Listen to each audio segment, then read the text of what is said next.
CQ.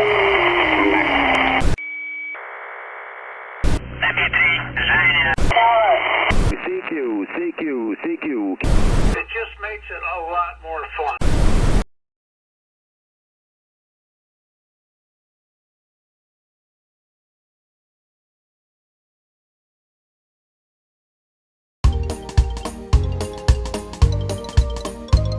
Before the meeting started, my father was a long-time ham radio enthusiast, and still have a few of his things that had his call letters on it, and it was just something that he loved pretty much most of his life. So we have Tim and Fred here today to tell us all about amateur radio. Hi everybody. Hello. I'm Fred Legowick. My amateur radio call is W2LGA. And Tim? N2VZD. Been an amateur radio operator since I was 8 years old. That's when I got my first official FCC license. That was a novice back in a long time ago. I won't say the year, but it was a long time ago. Moved up to general after that. Back then, when Tim and I got our licenses, Morse code was part of the deal. And now it's not anymore, but we're still pretty much enthusiastic, and I still play with the Morse code a lot. Tim, about you? I don't do much Morse code, but I do several other aspects of ham radio, including sending pictures all over the world using the computer and your radio set, and managing get-togethers on the air called nets. I'm responsible for 3 of them in the area, and we have 6 altogether that get the ham radio guys together about various subjects. I've been in it since I retired in about 1993. I actually got licensed. My wife got licensed shortly after that, Rita, and I should have been licensed in about 1957 or 1958 when we had a radio club up here at the high school. But there was just too many things going on, and I couldn't keep up with all of them, so I didn't get back to it until afterwards. But I've always been in electronics in some phase of electronics, so that's mine. And Fred put together a nice program for us tonight, or this afternoon, and we'll let him show us what he's got here. Thanks, Tim. As a side note, my wife is also a ham. She got her license about 7 years ago.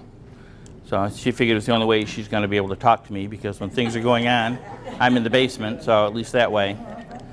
Anyways, the presentation I have is something that I put together for a couple of other schools that I've done. I modified it, but basically what it talks about is what is amateur radio, because a lot of people just think, you know, it's a bunch of old guys playing around on the air and talking to a bunch of other old guys all over the place, which is close sometimes, but not all the time. Amateur radio, basically it's using the frequencies that were given from the FCC for certain rules, non-commercial, wireless experimentation, and the biggest thing is that we can't use it for any profit. We can't take any money for any conversations that we have. We can't send messages for people and get paid for it. It's strictly a hobby, and also, the bottom item, it's used for emergency communication, which I'll get into a little further. Term amateur, just duly authorized person interested in radio electric practice with purely personal aim without pecuniary interest. And that's just what I said. We can't make money from it. And I know Tim and I both follow the rules very, very much, and there are people that don't, but for the most part, it's a self-governed hobby. We see people not doing what they're supposed to, using the wrong frequencies, interfering with other people, interfering with police, because we do have radios capable of that. It's a self-policing hobby, and we take care of it ourselves. We turn it into the FCC, and then it turns into a police matter. Event of emergencies. Why are hams used? Well, everything's gone. Hams were used as recently as Hurricane Sandy, Katrina, as recently as Matthew, as a matter of fact, in Florida. The entire Jacksonville area, all the way up to the Carolinas, activated their ARES communication network, which is Amateur Radio Emergency Service, so a lot of hams are brought in. Rag chewing, that's what I was talking about. Rag chewing is just when you answer somebody's call and you just want to talk to them. It could be across the street and it could be across the world. I've been on the air for a long time, and I've rag chewed with people from Japan for hours on end, just talking about everything from their weather, our weather, how much they don't like their political candidates, how much we don't like our political candidate, everything. You just talk about whatever comes to mind, you know, what radios they have, and right down the line. Contesting. I like contesting.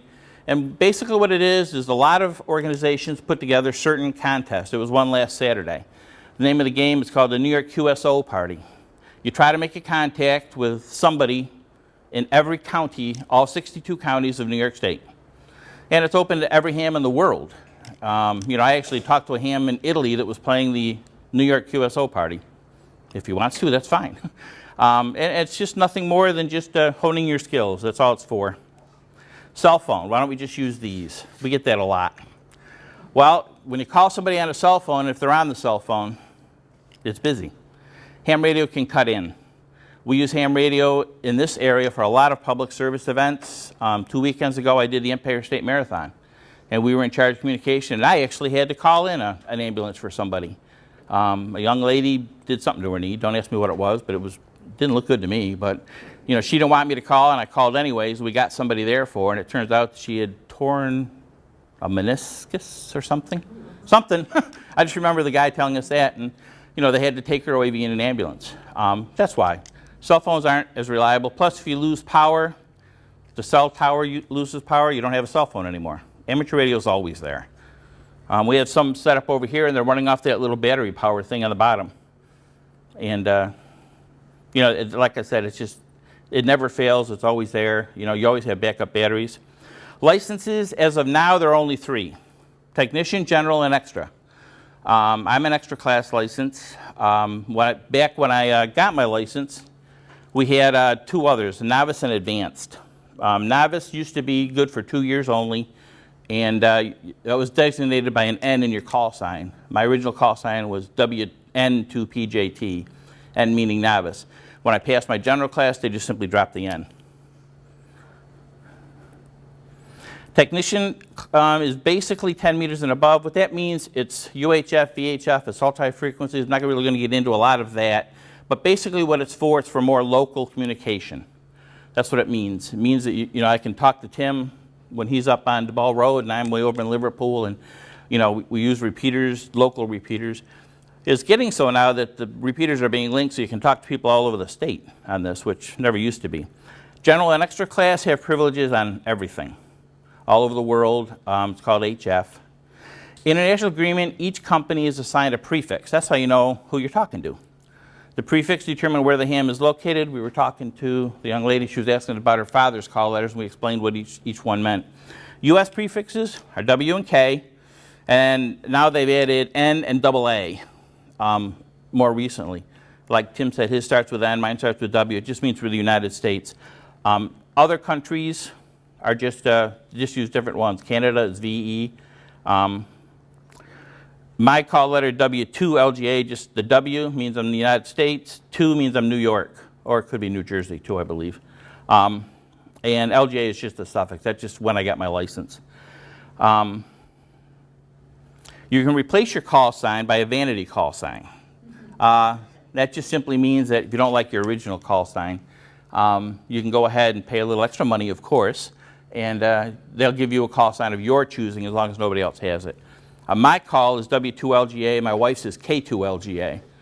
So it just makes it easier for us. And we have license plates to match. We're into the vanity thing, I guess. Here, a call sign that is different. It just means a different nation. This is basically what you were asking before about where the part of the United States. You can see that New York's a 2. You know, 8 is West Virginia, Ohio, Michigan. 4 is southeast. All the way up to even Hawaii, which is a 6, and Alaska is a 7. It just designates where the person got their license from. Doesn't mean you have to stay there. You talk to Florida right now, even though it's in the 4 range, you get a lot of 2s because a lot of people from New York go down during the winter. We hope to in a couple of years. Hint, hint. But, you know, I'm going to keep that same call sign. The bands we use, just like you're using a radio station of your own, we also have just the same type of bands. We use HF bands. We use UHF and VHF bands. Just these items over here are mostly UHF and VHF, the 2 meter, 1.25 meters, 6 meter, 70 centimeter. Those are just the local things that I was talking about. The HF bands are around the world. The original bands, when I was a young pup and got my license, I was strictly pretty much on 80 meters. Back then, we didn't have these fancy, beautiful radios. I made my first radio, and I used crystals and plugged it in. And whatever frequency was on my crystal is the one I had to operate on. So if somebody was a little off, I would have to play around and find another crystal. And my first radio was a Heath kit, which back then, when I was a pup, you bought those and you made them. You actually put them together. It's kind of neat. And they're not around anymore, and it's really too bad, because there's a lot of young people that I work with in schools and stuff that I know would be great at it, number one, and they would love to do it in their shops or their technician classes or whatever they do in school. HF bands divided into two sections, CW and digital, which is just simply the Morse code CW, and digital, which is just going through a computer, and you're sending a signal. You've got upper frequency single sideband, that's the microphone. That's when you're talking. And that's predominantly what I'm on. Tim likes he sends pictures all over the world, and he's very, very good at it. He got me into it. I played around with it for a while, and I don't know, I never hooked on to me, but I still like my Morse code, my single sideband. Some bands have very set frequencies and power limits that you're not allowed to go over. Basically, the power limit for a ham is 1,500 watts. But I'll tell you what, 10 watts you can get around the world. It's not a problem. If the conditions are good, I run barefoot, they call it. I run 100 watts all the time. I have an antenna in my backyard that my neighbors don't mind. It's just a straight vertical antenna. Doesn't take up a lot of space, not real ugly. I don't have one of these that you see the bands all over the place and the wires. I don't think my neighborhood would really like that, but everybody has something. I have a neighbor with an empty pool that's been there forever, and now it's all filled with dirt and weeds and everything, so everybody's got something. I have an antenna. HF bands, different licenses. As I said before, they have different restrictions. Some of the restrictions, 40 meters, you have to stop at 7,300 megahertz. Before 7125, 7150 is CW, is the Morse code band. It's kind of a gentleman's agreement / it's what they want. So everybody's not stepping on toes, and you're not interfering with international. People that live in New York, obviously we're very, very close to Canada. We have international regulations that we have to play with. Not so much Canada, but now they've opened up Cuba to us, and that was never really open before. And then other different countries we're actually not allowed to talk to. North Korea, that's one of the restricted countries that they're not supposed to talk to us, we're not supposed to talk to them. This is called a band map, and this is what your dad would have used, what every ham pretty much uses. And what it basically is, it's issued from the American Radio Relay League, which is just an organization you can join, and it tells you what you can do on each band. It has a little key, and EAG is extra, advanced, or general, and then the NT is just novice technician. Novice is pretty much gone now. You won't see it anymore because it's been over the 2 years, and they were only good for 2 years anyways. But it just tells you what you do. The green means that you can work on phone, which is at SSB. The little squiggly line is your CW, your Morse code. And as you can see, all kinds of frequencies have all kinds of variations. Just about every ham has one of those in their shack, I'll guarantee it. The best way to enjoy amateur radio is to join a club. We're very, very fortunate in this area. I used to work retail, and I was all over the country, is where I got transferred to. And there were areas that didn't have any clubs. Our area has a lot of clubs. Fulton has an amateur radio club, Cortland. Syracuse has 2, 3, 4. They have a Syracuse DX club. They have a Salt City DXers. They have Liverpool Amateur Repeater Club. They have RAGS, which is Radio Amateurs of Greater Syracuse clubs. And the nice part about it is they're all filled with us old guys that are more than happy to teach and help anybody else. I had a lot of questions as technology improved, and like I said, I was only 8 years old when I tried building that radio, and I was very fortunate that I had a ham guy that was out of Manila that helped me a lot. I didn't even know how to solder, for crap's sakes, without killing myself. And he would come over and he helped me with the radio a lot. National and international clubs, there's tons of them. The best national club I would say is probably the American Radio Relay League. It's relatively cheap. It's like $39 a year to join it, and they do a ton for amateur radio. They defend our spectrum because there's always a phone company or some company that wants to, well, let's just take more of the spectrum away from the amateur radio. We don't need them anymore. Until an emergency comes along, then we're needed. $39 a year. They produce many amateur radio publications. I have a couple examples of a QST magazine that they put out. You can get it digital. Tim's got them collected back all the way, not that he's this old, all the way back into the 1920s. And I'll tell you what, looking at some of them when they were 10 cents, pretty cute. It's divided into districts. We're the Atlantic Division, New York, Western New York District. I really don't know why we're Western New York. I guess they don't have a Central New York, that's why. But we're the Western New York District. Best part is that they sponsor a lot of activities. The first thing they do is they help sponsor VEs, which are volunteer examiners, and I happen to be one of those too. And what a volunteer examiner is, somebody wants to be interested in amateur radio, we test them. You have to pass a written test, and they're progressively more difficult as you move up, of course. But I'm just part of a team, and you get graded by 3 VEs. It's just simply, you know what the test questions are because they're online. And you'll get like maybe, 60 or 90 out of 500 questions. So you can either memorize all 500 or you can learn it the right way. But the other thing is field day in June, which Tim and I both participate in. And that's just an exercise in emergency preparedness. You go out in the middle of some place, you're running off a generator, you set up your station, and you try to contact people all over the world. There's probably upwards of 700,000 to 800,000 hams worldwide that are involved in field day. In New York, we have 4 clubs now that do field day just in this area. We have a contesters club that does it right over here in Camillus at the Sims store, or whatever they call that, the Canal Park. We have Radio Amateur Greater Syracuse that do it at the Camillus Ski Club. Oh, the Camillus Ski Club. We have the Syracuse, the Salt City DXers. The last couple of years, they've done it right down at Long Branch Park. We have Liverpool Club Lark that does it over at Williams Beach in Cicero. And it's a blast. You end up knowing how good or how bad you are. We have all kinds of other things. We have ARL puts on contests every year. They won't call them contests, but they are. They're contests. You're graded. You're compared with everybody else. NPOTA, National Parks on the Air. That's a lot of fun. You go ahead and you just bring your rig and you set up in a national park. You talk to the park ranger first. You get everything nice because there's a lot of terrorism going on right now, and I've already learned the hard way that they don't like you just pulling to the parking lot and start setting up an antenna. Before you know it, the police are there. I did it at Fort Stanwix National Park, and I learned very much the hard way that you talk to Kelly Rowan, the head park person, first. This was way back when they first started it. We weren't having any troubles. Since then, they've issued a lot of warnings saying, talk to the park people. They let us. They're happy that we're there, but I can kind of understand it. I'd be a little concerned if I saw somebody setting up antennas and stuff in a parking lot. The SOTA is Summits on the Air. And that's just you climb to the top of a mountain and make at least 10 contacts. And that's a lot of fun, too. Not that I would ever climb a mountain, but I don't think I could climb a mountain. Field organizations, this is where we get into the part why it's important. We have emergency coordinators by county.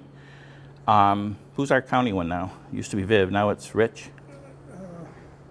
No, it's over in Manoa, JRW. Oh, well, we always have the emergency coordinators, and what they basically do is when there is an emergency, and heaven forbid we don't have one here, but that you lose all your power and you need communication, you have to go ahead and have an organization, and that's where ARES comes in. I participated in Hurricane Katrina from Central New York, and what I did is I just simply found people. The library director for the Marcellus is my sister-in-law, and Carol had some friends whose family was in the Philippines. And when they got hit with that wicked typhoon, they were worried about them. The Red Cross couldn't find them. Nobody could find them. Turns out that I got a hold of what they call PARA, which was the Philippines Amateur Radio Association, and they found them in a shelter. So she found them weeks before they were ever notified by any government agency. So it's the same type of thing. Hurricane Katrina, Lake Charles was just devastated. We had people that just wanted to find out what their relatives were. They had 5 or 6 amateur radio clubs set up down there, the same thing. You know, they would actually physically walk to the shelter and say, is so-and-so here? You know, which is just hard to do when the Red Cross is up to their butts just trying to get things organized, I'm sure. That's where amateur radio fits in. There's also awards you can win or whatever, depending on the organization. Worked All States Award is simply just means that you've talked to somebody in every state. I have that award. I have the Worked All Continents Award. Those are pretty easy to get to. That's about where I stop. The Worked All Zones, there's all these zones that the International Radio Union has all over the world, and you just try to get to work those zones. There's a lot more awards you can win, and it's a lot of fun. The clubs. Tim, you want to talk about clubs? I'll do the button for you. It's Rags first.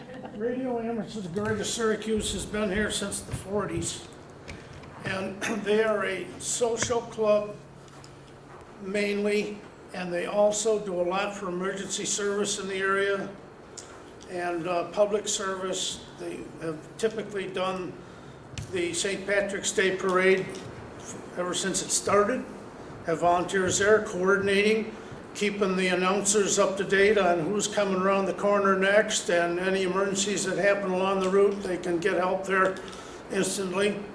Also, they had several volunteers up in Watertown area in the ice storm. They were the communications up there for several weeks, probably several months, I can't remember, but even cell towers collapsed in the ice up there. So we had representatives in all the emergency shelters relaying needs and information back to Albany, the Emergency Communication Center, and they would arrange for a train load of supplies to get there and things like that. It's that type of thing that goes on all over the world. It's part of the hobby, but it's a responsibility you take on when you earn that license. So, the next one will be Liverpool Amateur Repeater Club. It's just what it says. A repeater is a transmitter receiver unit at a good location for radio signal propagation, and you're able to access it with low power, and that thing amplifies your power and gives you better coverage out of your little tiny handheld. And nowadays, with the new technology, we can buy a handheld for $35-40 or even less in some cases, and you can stand right here in the library and talk to people, cover the county and beyond, like Utica, Rochester, Cortland, and like that. They've been doing their stuff since the 70s, basically, when the technology came along to put repeaters on those advanced frequencies. Fred's got a handheld to show you there, what we call a handheld, or it fits in your pocket, basically. That's got a lot of power in it for what it looks like. 9-1. That's at Sentinel Heights. It's the same place where Channel 9 tower is. And he has a mobile radio on display over there. This was I use in the car, and when I do the emergency services or when I do the volunteer services, like last week's road race and a horse race down in Lafayette. That was a lot of fun. You're out in the middle of the woods in that one. But and the parades that Tim's talking about. The other thing about these repeaters is we can put together something portable. So if all the communications is out in an area, we can be up there with our car or whatever and get something set up to extend the range of communications in a hurry. And that's what you'll see doing down the hurricane areas and the flood areas. And overseas in India and Pakistan and places like that, they do it a lot. We read about it in our publications. Skyline. Skyline Amateur Radio Club is down in Cortland. They have a repeater on the air they sponsor, and they do a lot of public service down there. The Fulton Amateur Radio Club is at the motor vehicle building up there. You see antennas on the building, and behind it, that belongs to the Fulton Amateur Radio Club and their emergency services. They do classes to say you don't know a thing about ham radio, but you're interested enough to want to learn. Go up there, take the class, take the test at the end of the class. Liverpool Amateur Repeater Club has started doing that in the last few years. Years ago, Radio Amateurs of Greater Syracuse used to do it. Well, it's an important service to people who want to learn how to become hams after they hear about some of the things that they have been doing for the community.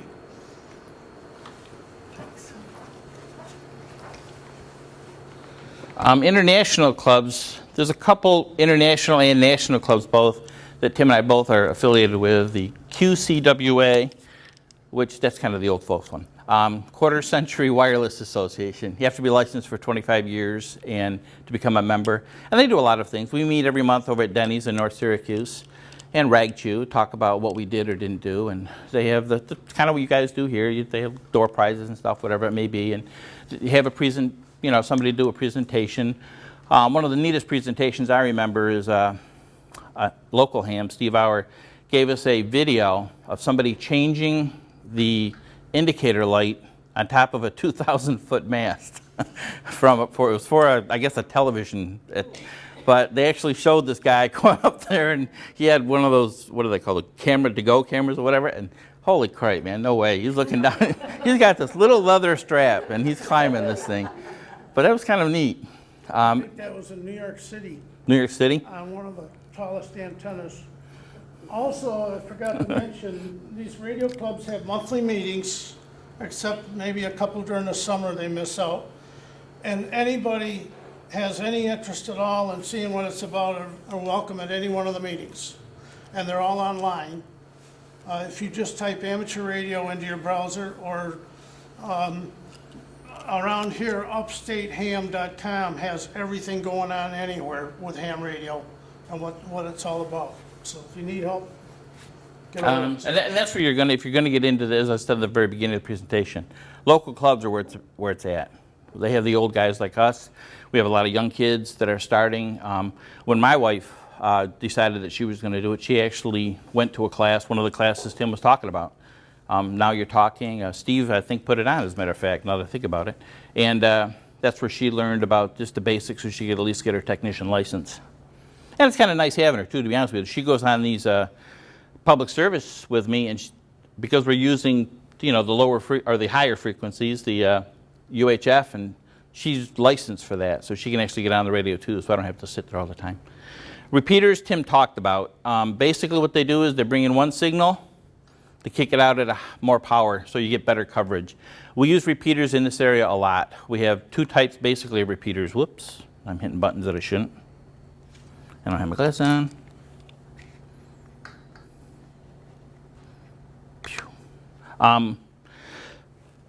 Basically, the repeaters that we have here, club owned. Liverpool Repeater Club has 3 of them now, I believe. 2, 1. Liverpool's got 3, but we've got some very important repeaters in the area that are not owned by a club. They're owned by one person. Right.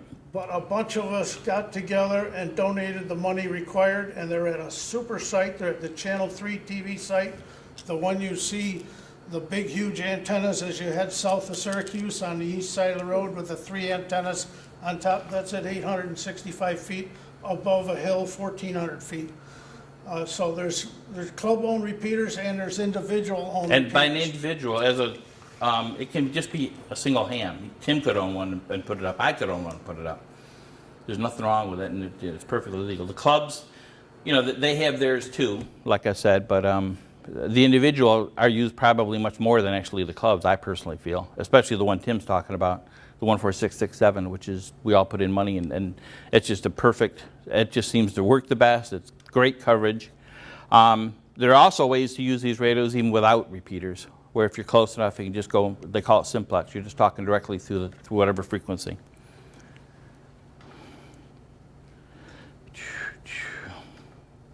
Rules that might apply to each repeater from interfering with each other. We actually have an organization that makes sure that if we have as Tim just said, a 14667, we don't have another 14667 close in this area. An example would be the Lark repeater, 14691, is also Buffalo 14691, but they're far enough away that they don't interfere with each other, whereas if it was on the lower bands, HF bands, they would. So it is coordinated. You can't just, okay, I'm going to put one up and that's the end of it, and not have to talk to somebody.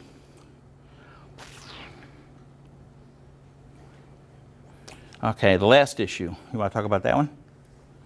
I know that's near and dear to your heart. I knew it was. The repeater linking business has become rampant lately, I'll call it. But one of the nets that I run on a Wednesday night started out on one repeater. And now it was a club repeater, and there are certain restrictions and things that applied. So I moved it to a neutral repeater, a personally owned repeater in Auburn. And they're very, very happy with things, and they linked us into 7 other repeaters right away. Now, each repeater has its own coverage, so if you go outside of that circle and catch the edge of another repeater, you can, basically, I can cover the state with a handheld. We will be linking 10 more repeaters in, according to one call I got yesterday. That's going to make you work for a living. We listing people that check in. I put a call out, this is such and such a net, that's at 7 o'clock sharp. People come back to me, they're called check-ins. They're checking in with me with their call and their first name. I write it on a log sheet as they check in. On one or two repeaters, I typically get 15 or 20 people checking in. When you start getting 10 of them in, we are projecting the fact that it'll be about 100 that you'll be talking to. Now, it takes a few seconds to talk to each person, so by the time you're done talking to even 28 people, about an hour, you're tired. I can't imagine 100, but we're going to try it soon. And all this stuff is, all the things that we're doing, and the reason these nets go on, they have a purpose. The one on Wednesday nights is, if a guy's got a problem he needs help with, he can ask on the net and somebody else might know and check in and help him out. Need a schematic for a radio he's fixing, want to buy a radio, want to sell a radio. So long as it's ham radio related, the FCC allows it. Other nets are just social nets. Want to talk about hobbies, model airplanes or climbing mountains or geocaching, anything. See, we have people on the air talking about books on HF. So it just anything you can think of that's a subject, they will talk about it on the air.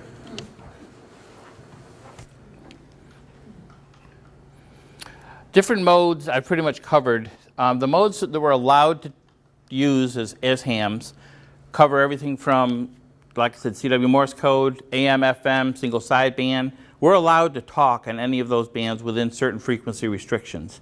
Obviously, we can't interfere with a TV station. We can't interfere with a regular broadcasting radio station. And that's where the frequency restrictions come in. And they're very much governed. If you're interfering with, especially with one of them, they get involved really quickly. The same thing if you're, and we've had it, I'm sorry to say, actually people that have interfered with police radio and stuff, and it's happened in the past, and I'm sure it'll happen in the future. What that is, that it has to identify itself. Same thing when we're on the radio. Within every 10 minutes, we have to give our call and identify who you are, and that. Tim does a thing called SSTV, transmission of pictures. And as I said before, he's transmitted some neat pictures from all over the world. You get somebody over in Germany that's taking pictures, or Italy, the Trevi Fountain, or some of those things over there, and you're getting an actual picture an hour that they just took an hour ago, and he can get it on his radio and his computer. It's a neat little hobby. Granted, why can't you do it with your cell phone? Well, because it's more fun with the radio, number one. We're definitely biased, but not to mention you have to know their number. Tim can broadcast it, and whether they're broadcasting it to Tim, I can still intercept it and look at it too. HF, that's the over the world. That's the over the world stuff. Morse code, I like it. I've used it mainly because that's how I got my license, I guess. Morse code, I can get further, I can get quicker. Trouble is, the number of people with the Morse code is declining quickly because they don't need it for their license anymore. Many, I don't know if there's any other countries that even ask for it. Now, I don't think there's any. I think the U.S. was one of the last ones that have it. Radios nowadays, they all have their key jack, so I can put my Morse code key into it. But there's a lot of guys that still like it. A lot of guys that did it in the war. They were radio television. Your dad, you had said. And you know, we have guys that are the same way. That they did it. They went through it with the military, and they like the Morse code. Digital is that's my wife's favorite. PSK 31. She says it's her favorite because she doesn't have to talk to anybody. What it basically is you're just pulling up. You're using a software program. Digipan is what she uses, and you're just getting on 20 meters is her favorite, 14070, and she actually does she'll make contacts, but it's just typing. You're just sending the signal back and forth. You're not really on a microphone, so she likes that. She's kind of introverted, kind of like me a little bit. Single sideband microphone. That's basically what it is. Okay, I've got 3 radios on, that's why it's so much.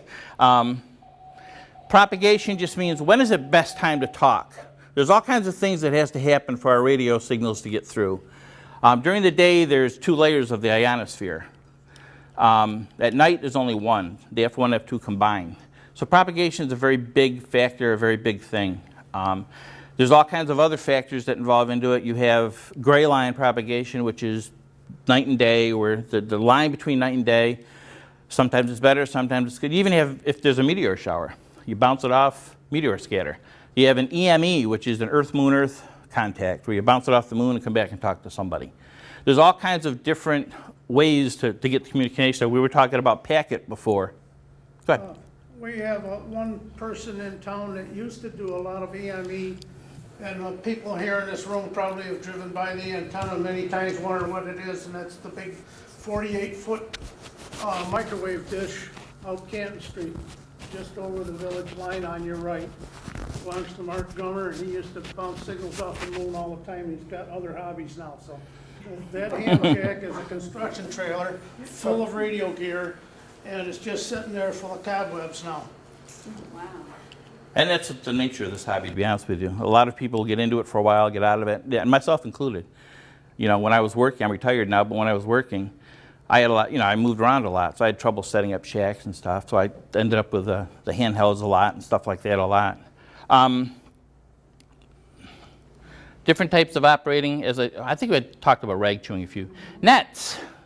Nets are very, very big in this area. Tim runs probably more nets than any other ham in the area. I'm sure he does. There's everything from just rag chewing, there's awards, there's traffic, there's emergency, there's all kinds of different nets, as Tim said. You can have a net for just about anything you want to have a net with. Contesting. The name of the contest is always to contact a ham someplace, whether it's 62 counties of New York, whether it's one in every state, whether it's one in every continent. And think about it, Antarctica doesn't have a lot of people down there.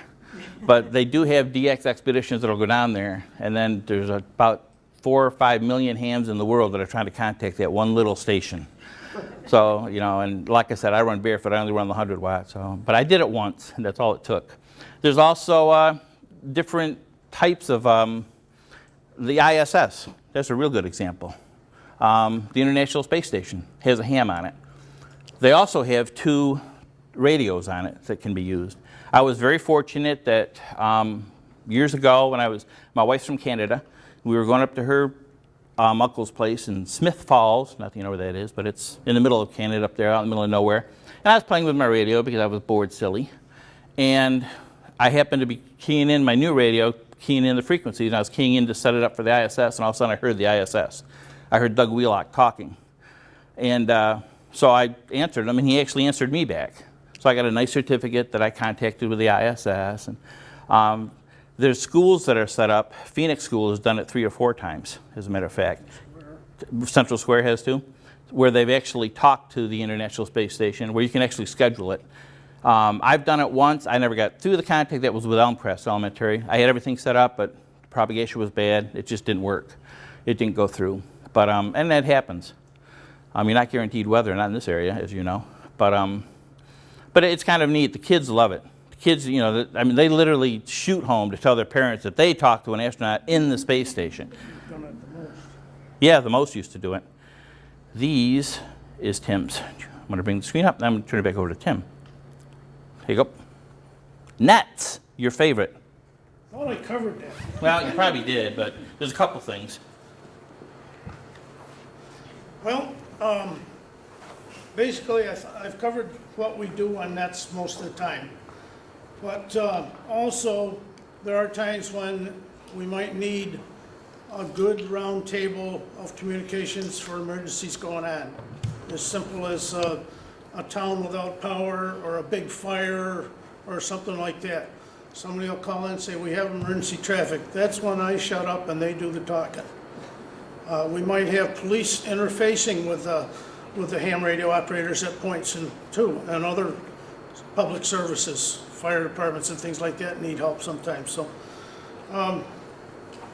biggest thing you'll hear about, you won't hear about it on the air very often, but the fires out in California and Oregon and Washington State, things going on in the Midwest, overseas, it's big over in India and China and over there, ham radio stuff. Local nets, Monday nights, we talk about hobbies. Well, now we just turned it into generalization. We call it the Fireside Chat Net.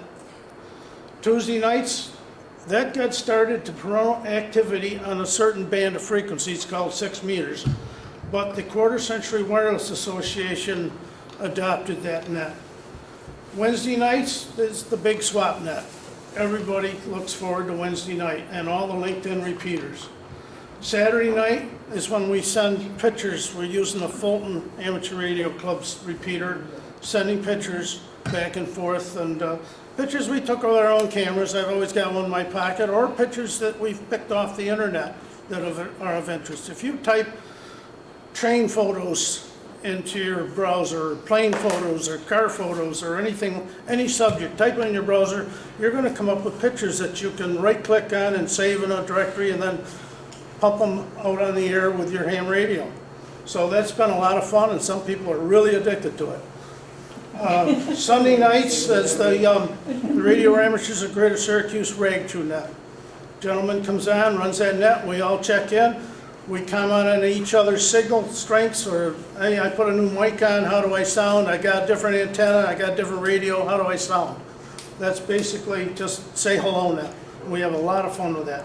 We've got people checking in from all over, West Virginia, Ohio, Kentucky, all over the country, Canada, so it's part of the hobby. I want to touch base on just logging for a minute, because everybody seems to think that you have to log every contact. It used to be that way. It's not that way any longer. A lot of hams use electronic logging, myself included. Instead of the paper log, we have to write everybody down, the contact information. And what it basically is just exactly what it sounds like. It's a program that some guy came up with, and he's making $1 million off of. And you just use it on your computer, and you key in the logs. What's nice about them is they're adaptable for contest. Like the one I had last week was fantastic because it told me which counties I already hit, which counties I still needed, that type of thing. The same thing for the field day. It's specifically for field day. It'll tell you what states you have to go, what areas you have to go. It's freeware and it's paid software. There's two that I use, which are probably on here. I use the N2VZDs, and that's Scott. This thing's been around forever. You pay for it, but it lasts forever. It's good for the rest of your life. He'll give you free updates. You have a password to get on it, and he does it for all the contests. Logging is not critical to the point where the FCC is going to come and scream at you and yell at you and holler at you, but if somebody says that you're interfering or something, you have to have some type of log to show exactly what's happening and what's going on. Certain other things you can do with ham radio, contest, field day, and all of these are open to every ham, but there's also other things you can do called special events. One very near and dear to my heart is the International Lighthouse Lightship Weekend. It's the third weekend in August. I set up at the Verona Beach Lighthouse. I talked to the Verona Beach Lighthouse Association years ago, and we actually had a senator get involved so I could get a permit to work there. And it's a lot of fun. Name of the game, there's 530 other lighthouses and lightships around the world that have ham radios set up that same weekend. Contact them. Not as easy as it sounds. The most I've ever done, I've been doing it for years now, the most I've ever done was 83 lighthouses and 4 lightships. And that's the best year I had. It's been down since then. But it's a blast. You talk to people from all over the world. My first contact 3 years ago was Australia, Cape Capricorn in Australia. And the guy just was thrilled that he contacted some little lighthouse in the middle of New York State in the USA. And he went on, and he's just telling me where he is. He's on the ocean. He's got a 200-foot cliff in front of him, the whole bit. Scotland, Finland, Cuba. Last year, we got 3 in Cuba because they were actually allowed. That's one of the ones that is near and dear to my heart. Every contest, every special event has special rules that you have to follow. This past year, the Fulton Club, Derek, ended up going to the Oswego Light for the first time in over 40-something years. They have power to it, so he went out there and he got permission with the H.W. Lee, or the H. Lee White Museum. They trucked him out there on a boat, and he set up there for the day. He didn't make a lot of contacts, but it's still a big stepping stone because they're refurbishing that light. It's just one of the things that I like to do, as well as field day and a lot of other ones. Awards are called wallpaper. As I said before, QSL cards, which are just a way to verify your contact, I know they're coming up here, is the same type of thing. QSL cards, you send it to a Ham, he sends one of his back to you. A QSL card, your dad probably had tons of QSL cards because it was really big back in those days, but it's just a postcard, and it'll have a picture on it. Picture might be of their station, the picture might be of something big in their area, picture might be, but it also has contact information, who they contacted, when they contacted them, what frequency was used, signal strength. And there are hams that have literally tens of thousands of these cards. And the name of the game back then is you covered your wall with them. Well, a lot of hams ran out of wall space, no matter how big their shack was. I use mine in a book. I do have a book that I use the printed cards in. They can be sent electronically, but you can also print them off the electronic, which is kind of nice now. Everybody's into computers, I guess. Back when I first started, I had the old style cards. I still have a bunch of the old style cards. Tim probably has some, or you print them off right as you make contact if somebody wants them. Of course, a lot of the people now want self-addressed stamped envelopes and everything because it costs a lot to send them all over. So, and it does. When I do the Lighthouse one, I actually have a certificate that I make up for people that request it. And I know that it costs me $1.90 to send these to everybody that requests it from out of the country. But it's something I want to do. Field Day is the last weekend in June, and as I said before, Field Day is emergency preparedness. That's what it's all about. You set up in a location, you let the public know you're there. We have all kinds of giveaways and hand things. We have demonstrations. We've had everybody from the emergency 911 center emergency vehicle to last year, the one I was at actually had the Civil Air Patrol, and they put on this thing or this demonstration where they sent somebody out in the woods with just a beacon, and they found them from a plane. But there's all kinds of things that go on. And what's really nice is Field Day. If you never used a radio before, you think you might be interested in ham radio, you go there and you can use one. You know, even though you're not the control operator, but you can actually talk on the mic. There's a couple instances like that. Last weekend was JOTA, Jamboree on the Air for Boy Scouts. And I talked to 5 or 6 Boy Scouts all over the country, one in Nevada, one in Oregon. And it's the same type of thing. They're on the air, they're talking, they're learning about them. Field Day is a public event, as I said. It's put on mainly by the ARRL. Now, they say it's not a contest, but you know what? My opinion is if they keep the scores, it's a contest. And they keep the scores with the contest. You know, whatever club I'm at, I like to beat out the other local clubs that are on it. Rags has been kicking butt the last couple of years, I guess. But before them, there was other clubs that used to do it. A couple of different things about radios we talked about. The technician class basically is what you see sitting right over there. It's a mobile, it's a handheld, it's a smaller type radio. You can pick up a good handheld for $130 easily. You can even pick them up for a lot less than that if you want to go with the one on the right. There's a Waxham brand, or however you say it, which is only about $50. They're dual band. They can do a couple different bands even though it's the same radio, so you can just click a button and you're on a different radio. The mobile radios that are used is the one in the middle, and that's the one that you technically can mount in a car. I've had that one mounted in my last couple of vehicles, but I just got another vehicle and I've decided that I'm going to go that route this time, where I can just pull it out and use it wherever I need to. They are super great for public service events. That's what you use for a public service event. When we're doing something with a parade, we're calling an emergency service. There's a net control, as Tim talked about, and you call that net control and you have somebody there quickly. Literally, I don't think it was 60 seconds at that race last weekend before the little guy in the Gator truck came running up with that was a little ambulance thing when that girl hurt her knee. I couldn't believe how fast it was.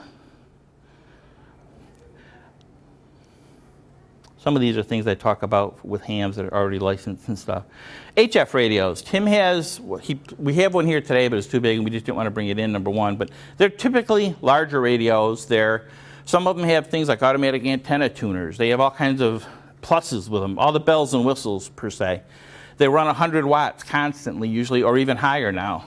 You can connect them to an amplifier and run a lot more power, up to the 1500 watts if you want. Those are the ones you talk to people over the world. Those are what they call base station radios for the most part. You can have an HF rig in your car. I've had it before. Smaller ones in the car and stuff that run 100 watts. And a lot of people do, because a lot of people do this national parks on the air and those kind of things, and that's what they have. HF rigs are mainly there, though, in my opinion anyways, for the base station, for the main operations. When you do emergency services, it's good to have both. I think Tim would agree. It's a lot of times, even if the power's down, the repeaters are down. So you're just running simplex. Tim was talking about that ice storm years ago. Well, I actually ended up riding with state troopers for 3 days. And that's all I had was an HT, and we were running simplex. But it was just back to one station, one control point. Emergencies.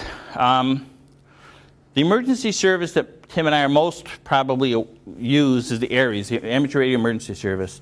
Once activated, we're at their beck and call, if you're a member, of course. You go where they want. We had a lot of local hams here that went down to the 9/11 attacks in New York City. A lot of them went down, as a matter of fact. I know that there's been 4 or 5 hams in this area that were involved in Hurricane Sandy. A lot of power was lost. When power is lost, you don't have cell phones anymore. And you don't have anything anymore, because now with the new trunking system they use for the police, they rely on repeaters. They rely on, the one in Syracuse here relies on 13 control stations. Well, if the power is gone to those control stations, they don't have radios anymore. So that means fire and police don't have radios. So that's where amateur radio comes in. RACES is Radio Amateur Civil Emergency Service. Basically the same type of thing. You're called, you're activated, you go where you're needed. We have these things called go kits, which basically any ham that's a member of ARES has. And it's just simply a radio, a power supply, lights, all kinds of stuff, a nice vest with that you can see us in the dark type thing, and it's always ready to go when you're called, when you're needed. These are some pictures that I threw in at the end of the presentation. This is of the Lighthouse Lightship weekend from the last couple of years in Verona Beach. It was just a blast. You're there for overnight, which if you never stayed inside a lighthouse overnight, try it sometime. It's pretty scary, even if you're with somebody, because you hear all kinds of noises that you don't hear otherwise. But it really was a lot of fun, and I'll be doing it again this year, whether I'll be doing it at Verona Beach or up in Oswego, or Tibbetts Point has also expressed interest. This was the only lighthouse activated probably for the past 4 or 5 years, but all of a sudden it caught on. Now everybody, Charlotte, Genesee's been activated by Rochester, and it's a lot of fun. This is a field day with Lark set up at Williams Park. And basically you're just setting, like I said, you're setting up. It's a little cushy at Williams Park, I'll have to admit that, but I think one year Rita made prime rib for dinner. That was kind of good. When Rita was the cook, it was really nice. No offense to the crew now, but I remember we had our choice of prime rib, and we had all kinds of visitors that time. But you're there overnight again. You run for 12 to 18 hours, depending, 18 to 24 hours, depending on each person, how long they can stay. You don't have to stay the whole time. This one in the corner is John Rockdashel. He actually has a potato gun, and that's how we put antennas over the trees. He launches this tennis ball with a string attached. It goes over the tree, and then you tie the antenna to it and pull it back down. I saw that, so guess what I had to build? I have an antenna, that's right. This was field day at the Canal Park I was telling you about last year. That's my nephew, actually, and I got him involved in ham radio, which he'll probably never forgive me because now he's hooked. But that was a lot of fun there. The people at the park were really good to us, and they just, you know, it's kind of nice when you have some of the amenities that you don't have at other areas like bathrooms and stuff. Like I don't have that at the lighthouse. I have to run over to the Save-On every so often.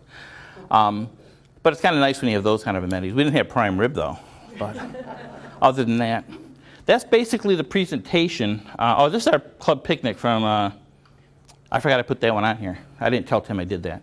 Liverpool Amateur Repeater Club. That's Tim's truck on the bottom. That's his favorite toy, and that's my favorite toy too. But he uses that for a lot of the events. And we actually have, the clubs have picnics and they get together, and there's a lot of people involved. A lot of people involved. So that's basically the presentation. How about questions? Anybody have any questions? Whoop, go ahead. What's ham mean? Ham doesn't really mean anything. What happened was years ago, or a long time ago, I guess, it was just a moniker given to amateur radio operators. So it's always called ham. Someone really hams. I don't know if anybody here remembers Phil Lambrinos, the TV doctor, but he was an amateur radio operator, and he was a comedian ham also. So we had a lot of memories of people like that. Yeah, it's just... You can't even find a definition. Yeah, you can't find a definition. It was just a moniker given to him, yeah? You can't even find it online. About 15 years ago, I was in New Hampshire with some friends and in a motorhome, and there were no cell phone towers in New Hampshire at the time. It was a long weekend. The person driving the motorhome was a ham, and that's how we got rescued, in the woods in New Hampshire on a rainy, long weekend, because none of the cell phones worked, but the ham did, and somebody came and There was saved us. just a amateur that was saved in Colorado, I believe. Yeah. He was a hiker, and he was a ham, and he fell on an embankment or something. He ended up with a broken leg, and he couldn't move.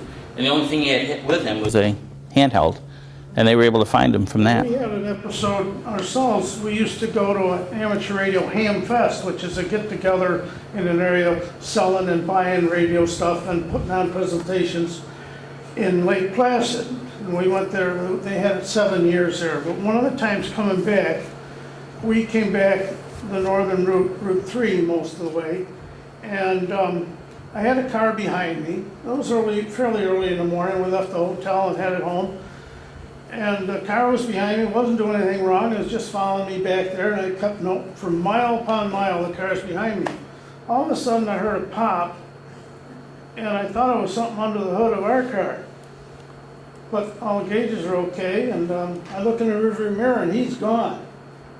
So I turned around, found him, he drove up, he fell asleep, took out the Wanakina sign, and went down into a swamp, and he just missed a telephone pole. Wow.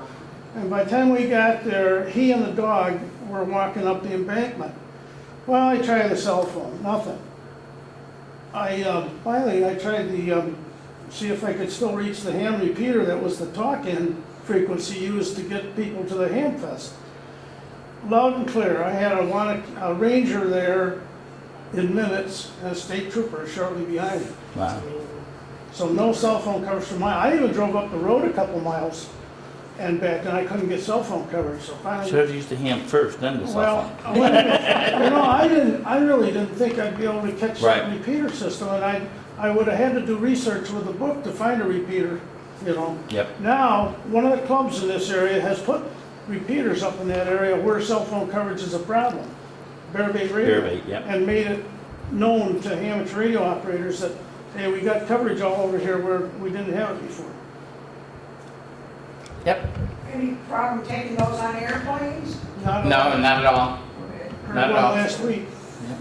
Not at all. I've taken them at none of my kids, my kids live in this area. One's in Pennsylvania, one's in San Antonio, and I've taken my HT down there 4 or 5 times. I take it right on my carry-on. They always ask what it is, but it's no problem. As soon as they look at it, you turn it on, you're fine. So, yeah.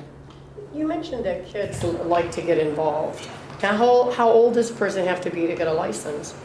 I got mine at 8. Oh, you did? Okay, so the kids, No, there is no. No. There's No age. Oh, They there's no only age. got to be able to read in order to study it. That's about it. I got my novice at 8 years old, and I didn't know if that had changed. I know you mentioned. passed the Morse code, and I passed the test, the written test. That was at Awesome. Fremont Elementary. I had to think for a minute. Fremont Elementary. ham named Paul Langley, who I think just passed away. I read that. Yeah. Are there more women getting involved now, or is I knew that question was going to come up. From a personal opinion, I would say yeah. I mean, I've got, like I said, Rita has a license. I know that. And, my wife has a license, and I see, Viv Douglas was I should say, a very outspoken, powerful ham radio operator in this area. She's been an emergency coordinator. She's held all kinds of offices and stuff in all the organizations. Yeah, I mean, the president of the entire ARL, but for the present person there was Kay Cragney, and she was obviously been a ham for a long time. So yeah, we see a lot of, on the public service events, I see a lot of female operators and stuff. Trying to get more exposure in the schools. And it's even a part of curriculum in earth science, I believe it was, or something like that. Yep. We have a teacher that's very heavy into it in Central Square, who's even a candidate to be an astronaut. So anybody in the 8th grade earth science class up there is very fortunate to have his expertise available to him.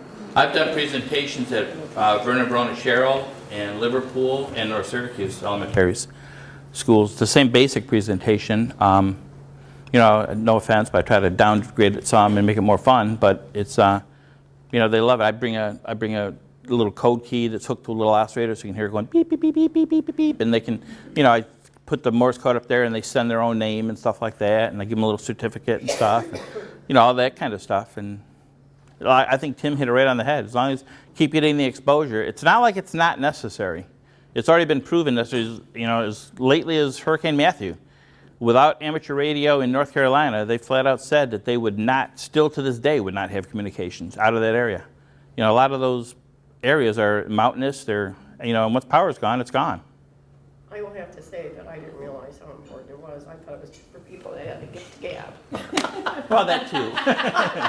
Like I said, I'm kind of introverted, but there are people that are like that, I guess. I didn't realize how much you do. Yeah, well, like I said, Carol, my Carol Johnson in Montgomery, she was her good friend. She was just frantic about finding her. It was her brother, sister-in-law, and their son in the Philippines. And I just said, I'll take a shot in the dark. I'll see if I can help. And sure enough, they got back to me within an hour, the guy from Para. And he got back to me. He goes, they found 2 out of the 3, but they knew where the other one, they knew where the son was.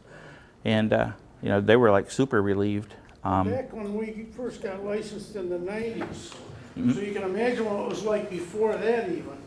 We had discussion groups as people drove to work. Yep. Okay? And we didn't have as many cell phones out there. So we had what we call phone packages on repeaters. Yep. Subscribe to that. But the important thing was, there's us at home and there's them driving around. And say they got into an accident. They didn't have cell phones back then. Say, hey, I got a problem here. So we would make the phone call for them to 911 center, and we'd get all the information from them and make the phone call. I made many phone calls back in the 90s for people in trouble on the air. If you hear somebody hollering, I have a problem, or break, Drop what you're doing real drop quick. what you're doing and answer them right now. I mean, you're still got your ears open to it, but you don't hear it anymore with the cell phones ringing. Any other questions? Well, thank you very much for having Tim and I. We really appreciate it. And here I thought I was going to get an explanation for ham. That was first and foremost in my mind. Gentlemen, thank you very much. And thank all of you for coming out today, and stay tuned for information about our Friends programming next year. Take care. Thank you. And see you at the book sale, that's right.